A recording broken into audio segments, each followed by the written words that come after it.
And so this concept of comparison syndrome is just all the lights firing off as to what is possible, and to remind you to stay focused on this next step you're about to take. What are you about to do after you listen to this podcast? What is your next step? Is it characteristic of the person you want to be?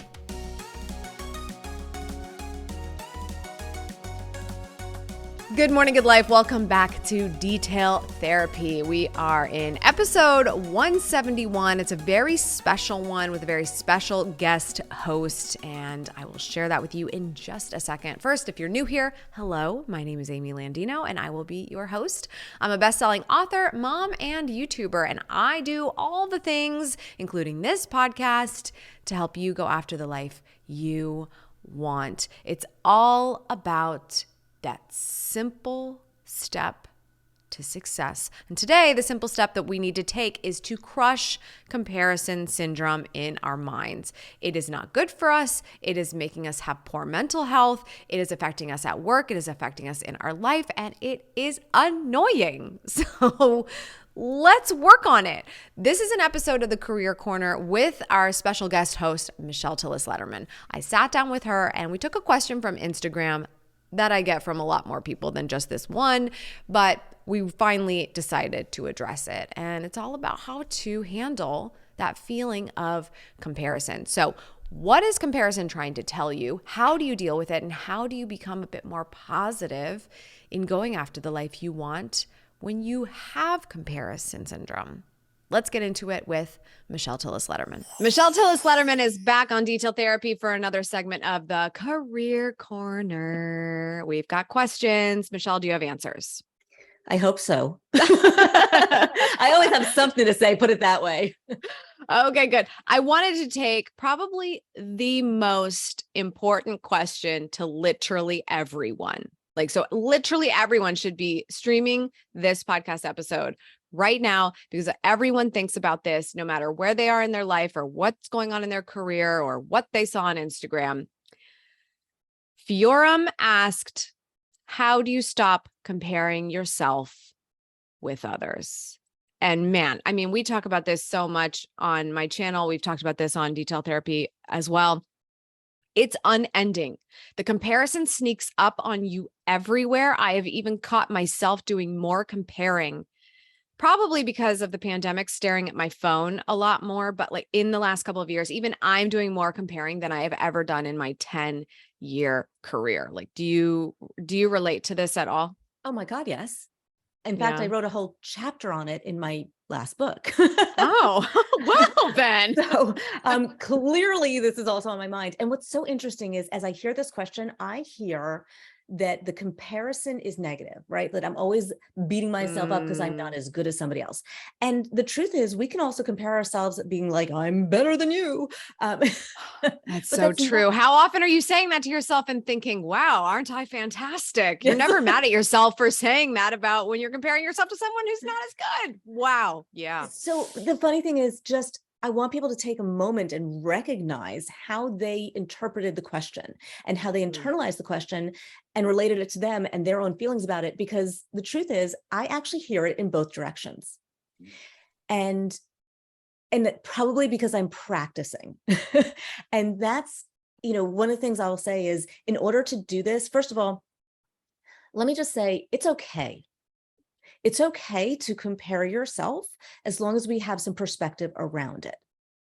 And we don't want to stay in the comparison for the sake of judgment or punishment or, any of those things that are beating ourselves up, because 77 to 90% of our inner talk is negative. So I'm going to go with that angle for the most part. But it's about how long we stay in that moment. So the chapter I'm referring to is actually called The Law of Abundance. And this is The Law of Abundance. I'm sorry, I'm conflating my two books. The Mindset of Abundance. But we can make it a law. I'm all for that. Here's the thing. I want people to think about coming from the place of abundance versus the place of scarcity. And what that means is that there's enough. I am enough. And, I'll share with you, this happened to me very recently. For those who know a little bit about my history, my story, during COVID, my oldest son got really, really sick. He had a rapidly progressive kidney disease from lupus nephritis and has irreparable damage on his kidneys, but he still has both kidneys. And, I could be sitting here going, woe is me, and how could this happen? Why me? And blah, blah, blah. Last week, I saw a news story about a family with these two infants, and the infant was born with this bad kidney issue. The dad gave his kidney to the child. While the wife was pregnant with their second child, that child born with the same issue, she gave a kidney to that child. I mean, like, oh my God. We're watching this news story during dinner. My older son is hearing it. And I said, look, James, you still have both your kidneys. I'm like, aren't we lucky? Yeah. Wow. And so kind of thinking about when we compare ourselves to others, look at it from both angles. There's always somebody better off. There's always somebody worse off. And if we stay in that place of comparison with always thinking somebody else has it better, we start feeling bad about ourselves. And so the practice that I would love people to put to build a good habit is gratitude. That is the difference for everything. And it's hard to sit there and be like, yes, I'm grateful only 30% of both of your kidneys are damaged.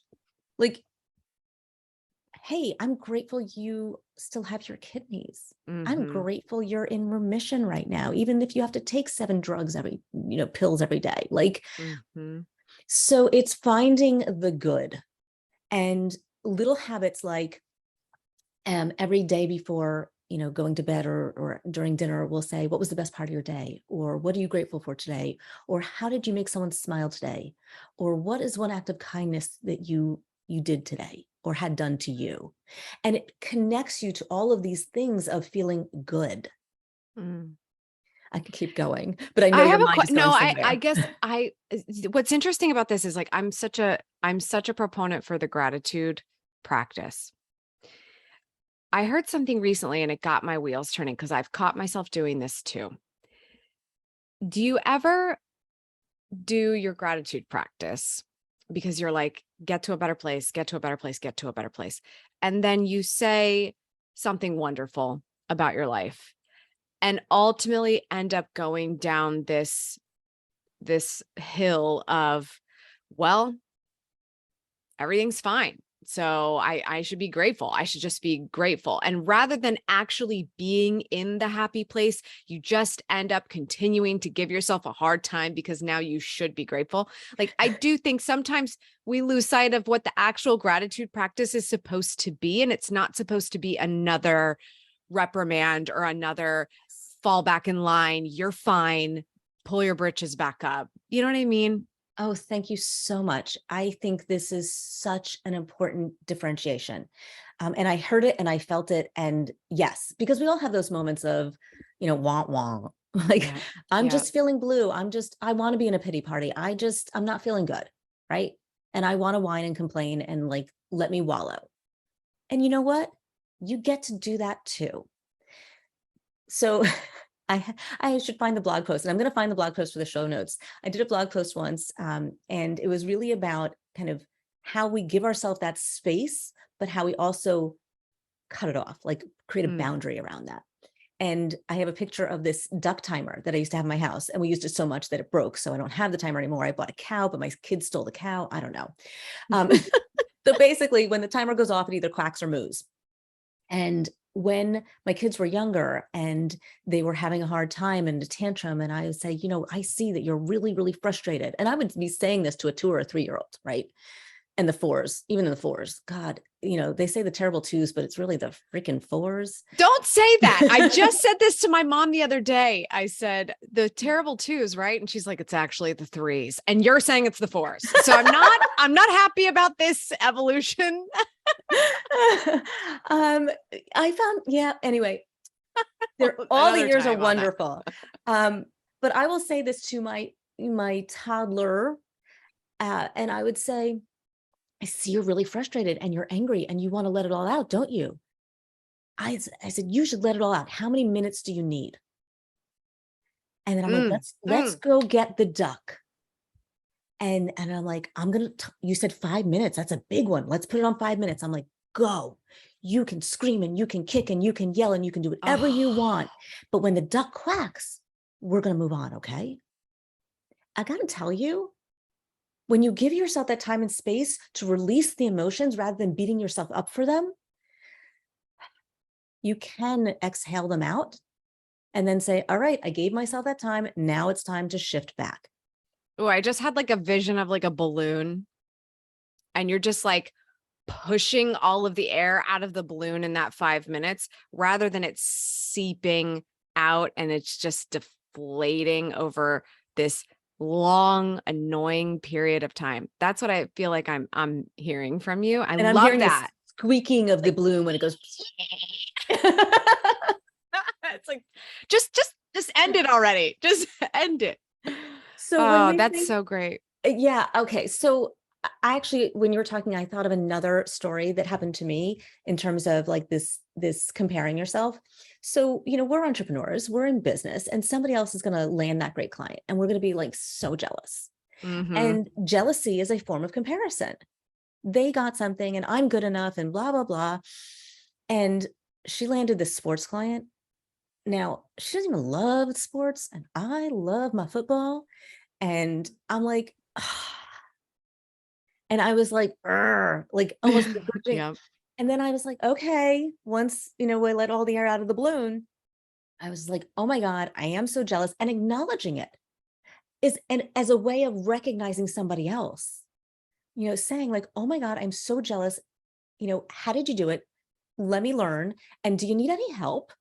I'll be your second, Yeah. Oh my gosh. I've talked about this before. I've given the suggestion, I think on Detail Therapy, about a jealousy journal. Cause I do think like real, like seething jealousy can be very telling when any other day you're like, I don't know what I want in my life. I don't know what I want. But then like a really jealous moment happens. And I feel like you get a glimpse into what you really, really, really want. Like, that's my perfect client. I'm going to write that down and say, that is my perfect client. It should be mine, but it's not. So now I know exactly what I want to work for. As long as you can identify that the jealousy is coming from like a real place, not like, oh, I'm so jealous everyone went to Italy this summer. Okay. Well, that's just your Instagram situation just being very annoying. But if it comes from a genuine place, I've always wanted to go to Italy. should have gone there already. When am I going to go? I'm going to start saving my money. I'm going to start, like, when something comes from a genuine place, I feel like it belongs in a jealousy journal, and jealousy journal ultimately turns into a resource of getting refocused of what you really want. I think I need to write a blog post about a jealousy journal. That is so good. I love it. Please take it. What I also just heard is that jealousy drives your drive, right? Because if you use it, if you don't just like, should be mine, like, like you have to use it as fuel. Okay, so now we're talking about accountability and we're talking about ownership. And I know we're pivoting away from the question a little bit, but when you think this is where you stop comparing yourself, though. So I do think it's still very closely tied, because once you figure this out, you're not comparing yourself to everyone about everything, because you're like, you finally unlocked what's important to you. So I think the accountability piece goes with this. Okay, so far in terms of stopping comparing yourself, we talked about the gratitude journal, right? We talked about giving ourselves the time and space to release the tough emotions.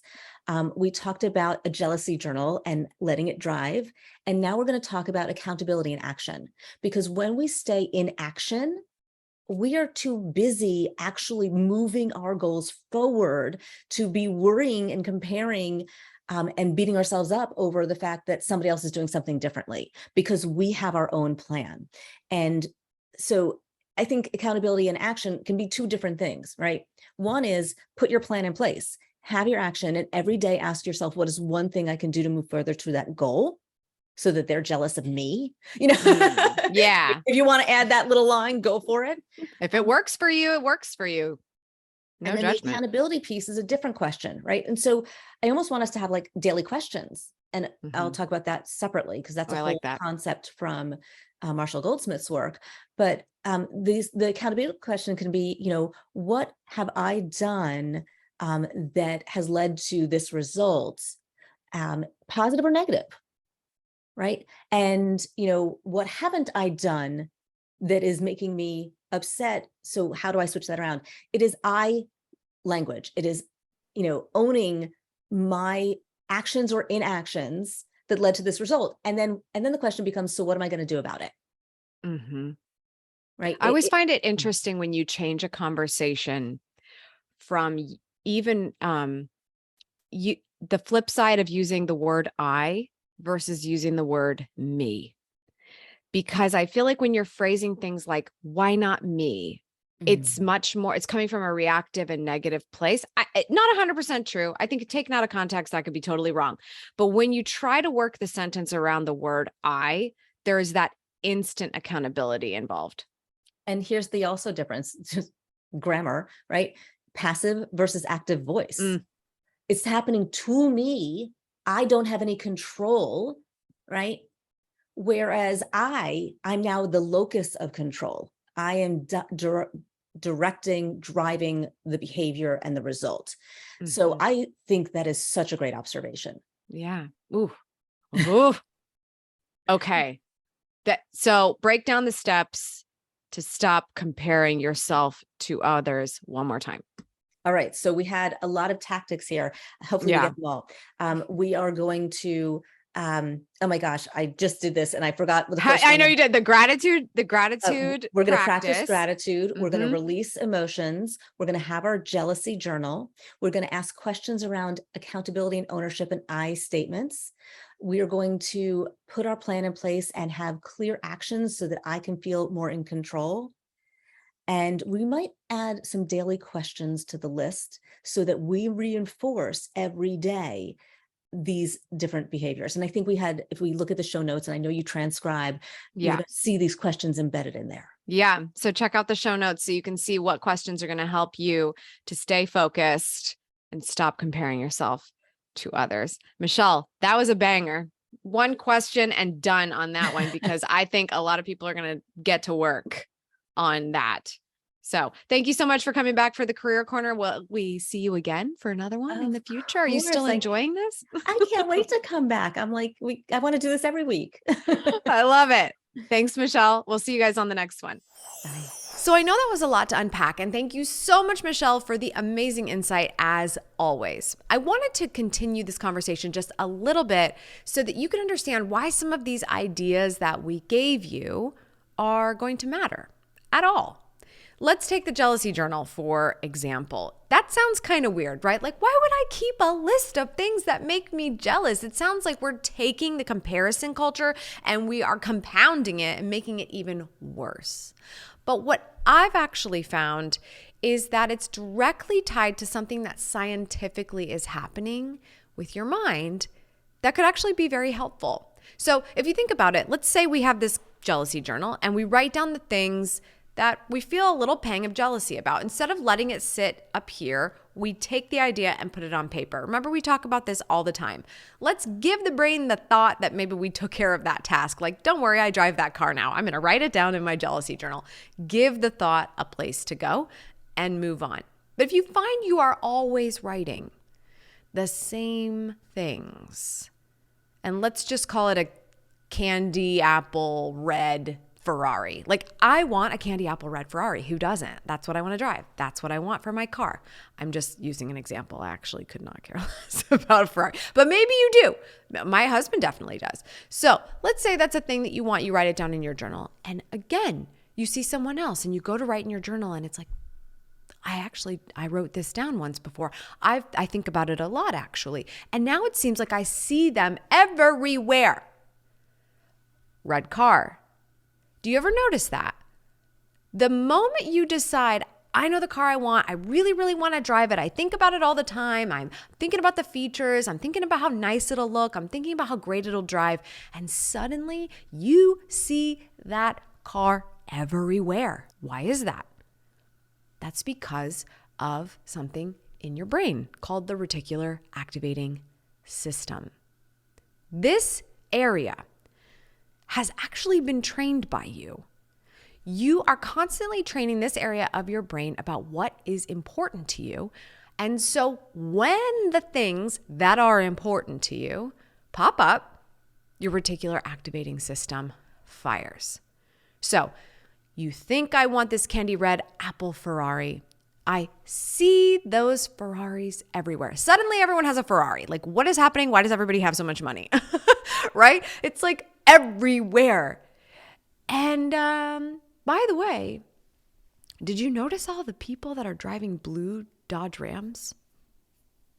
No? You didn't notice? You didn't notice? Actually, way more people, like a lot more people around you all the time driving these blue Dodge Rams. Maybe you didn't notice. Why? Because it's not something you trained your reticular activating system to give a flying crap about. So they're all around you all the time and you don't notice. So what I'm trying to point out here is if you are constantly comparing yourself because you consistently see the thing that you really, really, really, truly desire and see for yourself in the future, that's your reticular activating system firing off and showing you the things that are important to you, which if you twist that around a little bit in your favor, is a reminder. Not meant to, drive the stake in even more that you don't have it. It's a reminder to keep going, that it's possible, that it's all around you all the time, and it could always be yours. But what we have a habit of doing is we don't manifest in the right way. And in manifesting in the wrong way, you only focus on the comparison. You only focus on the goal of the thing that you do not have that feels very far away from you. And that puts you in a negative headspace where we could be turning this whole comparison conversation in your favor if we manifest in the right way. Do you ever notice that? Like seeing those candy red Ferraris everywhere, they're inches from you, and yet they feel like light years away because the feeling you have for them is so strong for whatever reason. Who cares why anybody desires anything? That is your prerogative. It's wonderful. It's a reason. Those cars are so close, but they feel so far away. And that is because of the reason why saying, I drive a red car, I drive a red Ferrari, I drive a red Ferrari does not work because you don't if you don't. Like, are you going to walk outside right now and use your own keys to get into a candy red Ferrari right now? If the answer to that is no, then when you say to yourself, I drive a candy red Ferrari, your brain's like, actually, that is factually incorrect.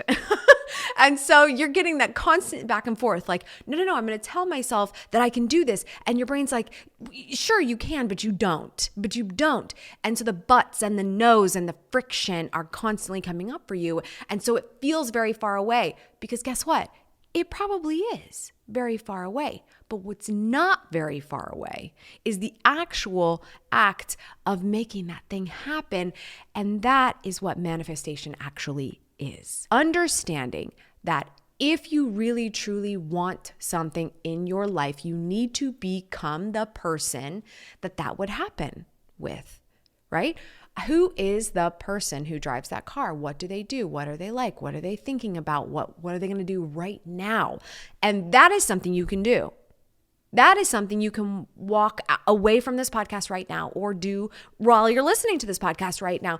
And you can proceed as the person you are becoming. That you can do. And that is really how you make this happen. So this concept of comparison syndrome is just all the lights firing off as to what is possible and to remind you to stay focused on this next step you're about to take. What are you about to do after you listen to this podcast? What is your next step? Is it characteristic of the person you want to be? That's the question. That's possible right now. That's possible every second. How much are you sleeping? How much work are you doing? How many times did you reach out to that lead? How much money did you save this month? What are you doing that's characteristic of the person? And that's how you notice real manifestation happening. That's how you see yourself actually getting closer to something that feels very far away.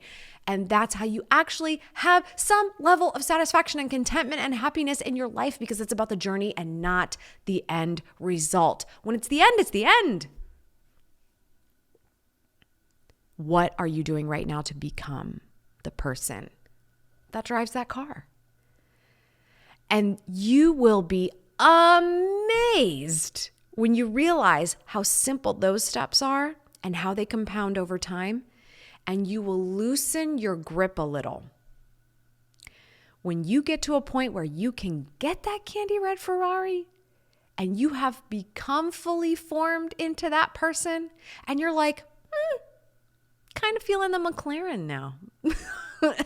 And we don't have to white knuckle the goal, because things will change along the way and you will evolve and your priorities will change, and you'll be like, actually, maybe that car is a very stupid investment to begin with. And you will just be a different person, but you will be so grateful for everything you did along the way to become that person, so that you can take those liberties and decide, my goal has changed. So I want you to look at all of the comparison that has been happening with you lately and be extremely grateful for it. Not just grateful for the things in your life so that you sit in gratitude and you have a much better mindset. Be grateful for your ability to want more for yourself, because you can do something about it right now. That is our episode for today. Thank you so much for tuning in. I have something special going on in goodmorninggoodlife.tv. You might want to check it out. We're going to be closing the doors soon. But if you are someone who wants a little bit more of a career that works with your life, and you want to become that simple solopreneur, that's what we're going to be doing. Our latest program is the Simple Solopreneur System in goodmorninggoodlife.tv. So anybody that is part of the community before the doors close will be able to access that system before anyone else. So check it out. The newsletter goes out every week as well. So if you are a ambitious professional who is simply loving going after the life you want, you will enjoy Simply Ambitious. You can sign up for that at simplyambitious.co, simplyambitious.co. That's all for today. Thank you so much for tuning in. I appreciate it as always. Remember, subscribe for good vibes, kiss the ones you love, and go after the life you want. See you on the next one. Cheers.